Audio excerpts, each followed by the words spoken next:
Run It Studios is the home of the Run Radio podcast and runradio.net, a podcast and station about the relentless, resilient, and innovative types, inspiring strides in life, business, and beyond. Welcome back to the Run Radio podcast. My name is Trina Wilcox, and my guest today is someone who understands what it's like to be resilient and tenacious, which is something that we really embrace here at Run Radio. And so I want to invite you to welcome our guest, Thomas Wilson. Thanks for being here. Thank you for having me on. So you have a lot of experience with storytelling in general, but you pull from a place. Well, I'll let you share. Where has that become such a good way for you to share? Um, so I always like to say that storytelling is not just for entertainment. It's not just for the idea of going to see a movie. Storytelling, in my opinion, is one of the great art forms because it is infused into every part of human society, every part of culture.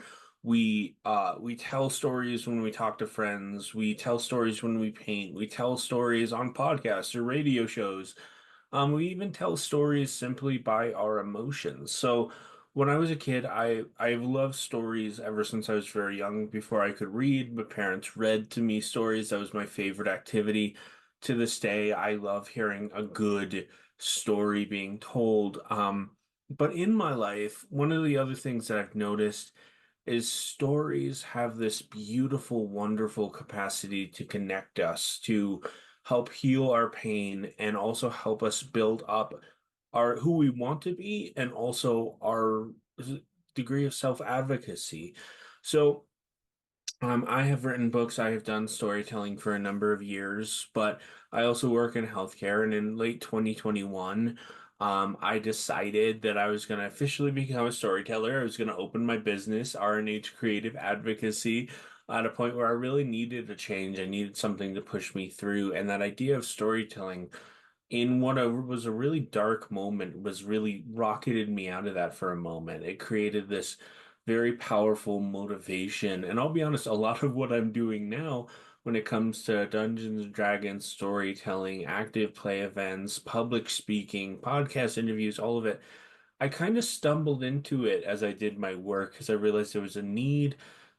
I had this ability to do and share my story in a very powerful way. And so, even though I've stumbled into it, and even though there's been so many difficult moments, I truly love what I get to do. And I wake up each day going, I get to tackle something fun. I get to inspire people, talk to people, hear people tell their stories. And so, very quick overview for you. Well, let's talk a little bit about your personal diagnoses and how you've used those to connect with other people and, embrace our differences. So, I am someone who is in the mental health neurodiverse communities. I didn't know for a lot of my life that I was neurodiverse. Growing up in the 90s and 2000s, I don't really feel like that was something that was chatted a whole lot about. Don't even know if that term really existed in the common mindset. Um, so I live with a variety of mental health diagnosis. I like to say lived with because I am trying to push myself out of the victim mindset, but more into the thriver mindset, I like to say. So I live with anxiety, depression, OCD, all kinds of little myriads of things. But also when it comes to the neurodiversity, one of the things that I've really experienced is, especially in the United States, I don't know many other countries how that works, but diagnosis is a very long, often tedious journey. I have had many doctors tell me that I have autism. I've had some tell me no. I have found a lot of people tell me I have ADHD. I have doctors who swear that I have ADHD, some who don't. And so my experiences are very mixed, very varied in the mental health and the neurodiverse community. But one of the things that I love to do is share my experiences. As unique and interesting as my story is, so many people have lived in such similar situations. So many people have experienced the pain, the happiness, the joy, the misery that comes with it. And I find that if someone is capable to tell their story in a way that helps other people, they should. But I always believe that we need to honor our own personal journeys. And if you don't feel comfortable, don't tell your story kind of mindset. So, in that, that has motivated me to share my story so that I can help people. I can help people feel less alone. Have you found it frustrating to get both sides of the diagnosis? Like, yes, here and no, there. Especially, I know a lot of people when they're seeking an answer and you can't get one, it's very aggravating.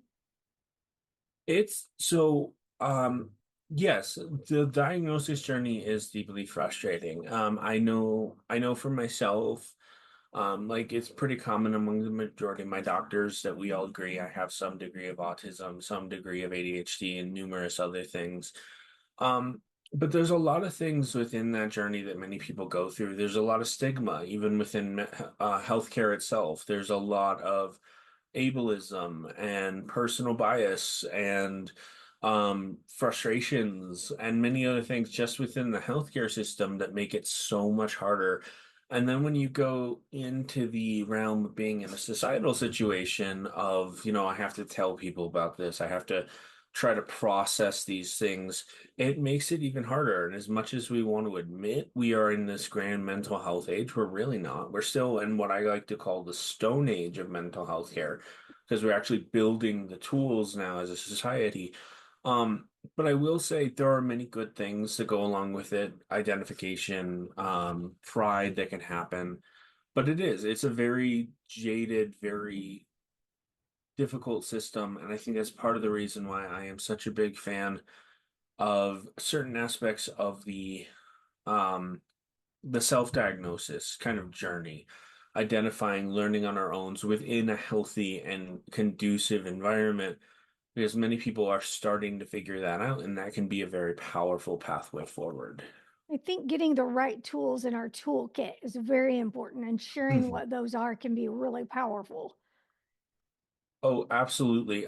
That's why I specified with self-diagnosis in a healthy capacity. I Yeah, don't know about you. I've gotten scared about my health and gone online and Googled what does this mean? And it's probably the worst decision I've right. made in my life on multiple occasions. But I think one of the great things about the healthcare journey right now is we are having this revolution of people actually caring about their patients. Hmm. I think we've all experienced a doctor that kind of wants us to listen to them versus them listening to us. But the other thing is there's so many tools and facets and educational aspects out in the world right now. And I think within the last few years, there's also been this beautiful cry for, I want to get my mental health taken care of. Yes. How do I do that well? All the drama we've had in the last 4 or 5 years, that is the great victory. Mental health is being discussed and acknowledged and accepted, and the tools are vastly becoming more accessible. And I think a lot of folks, when they do realize they have a diagnosis, they are maybe a little reserved to share that. They want to be understood, not pitied. And so Mhm. going about that and sharing that has the, that caution. What would you advise to people that are wanting to let people know to understand them and not that they're putting it out there because they want to be felt sorry for? I love that question. I mean, to start this off by being blunt, no matter who you tell, there's going to be somebody who is going to look at you a little bit differently or even pity you. It's an unfortunate aspect of our culture, of the world in general. There's a lot of intrinsic ableism, but I think the great strength in that is learning who you can trust, who you can value. And one thing that I would always tell people, don't overshare. I know that people want to feel valued, they want to be heard. But there's a genuine power in being able to utilize your information on your life in a capacity in which you feel safe. And to add to that, I would never, unless it's like a healthcare provider, and this is on the caveat if they're genuinely trying to help, I would never let someone force you to say more than what you want to say. Mhm. There are doctors that are going to need that from time to time. There are people who are going to need it in a variety of situations. But if you're talking to a friend and they are prying, there is a real power in just saying, no, I'm not going to tell you. That's too personal, or I don't want to talk about that. And people need to be able to accept it. One of the good and bad things about social media and the internet is that there is more information than we've ever had to learn and understand. One of the big cautions I've came across are some of the groups that can be out there, maybe on Facebook, for example, and they end up being pity parties and wine fests, misinformation, and they end up really perpetuating a negative, concept about it all. Mhm. So, what are some of your red flags, and then what are some of your green go for it when you're looking for a supportive community? So the first thing that I would say, and this is something a lot of people have been taught to believe in, is the I suffer from mentality, like the Hmm. victim mentality. I'm not here to say that if you are the victim of a violent crime or something, that doesn't matter. But there's a difference between that experience and going throughout your entire life feeling bad for yourself Hmm. and applying self-pity to every situation because you have a mental health diagnosis or a neurodiverse diagnosis. I grew up around a lot of people growing up who also had a lot of toxicity. They would blame other people, they would blame the doctors, not really look internally. Because, well, mental health diagnosis is a difficult thing. We also have to account for our own actions. Like, I have had to learn in my life, people can make me mad, but after that, everything is my fault that I do after that. Um, so that's another thing. Like if you find people are starting to pity themselves or blaming the world, or even just like the usage of I'm bad because of this. And there is a difference between feeling guilt and carrying over ableism towards ourselves. Hmm. Ableism is a very complex topic, but there's a lot of people who perpetuate that mindset, particularly within these communities, because it's convenient. So a lot of people are taught to do that. Those are all really big things. I would say when it comes to green flags in particular, if you're having a bad day and you have a community member say it's okay for things to suck, it's okay for things to be bad, let's talk about it and move on, that's a very different response. If someone's having a bad day and they want to talk to you because they want someone to feel, they want to not only feel validated, but have a mutual beneficial conversation, that's huge. And then I also want to say, I mentioned this earlier. I try to say live with because I'm trying to live in the thrive mentality. And that takes time, that takes progress. But if you're around people who encourage you to thrive, who like don't demand it of you, don't tell you how to do everything, but help you actually thrive, that's the greatest green flag. And yes, that's going to take effort. It's going to take it to be taking in other opinions. But people who actually want you to grow and be better are very rare in this world, especially if they're doing it for the sake of your own good. Yeah. That's an excellent point. I believe there is when you're in a situation where you don't feel great about yourself and you don't even feel good that day, it can be frustrating to know where to look, where to turn.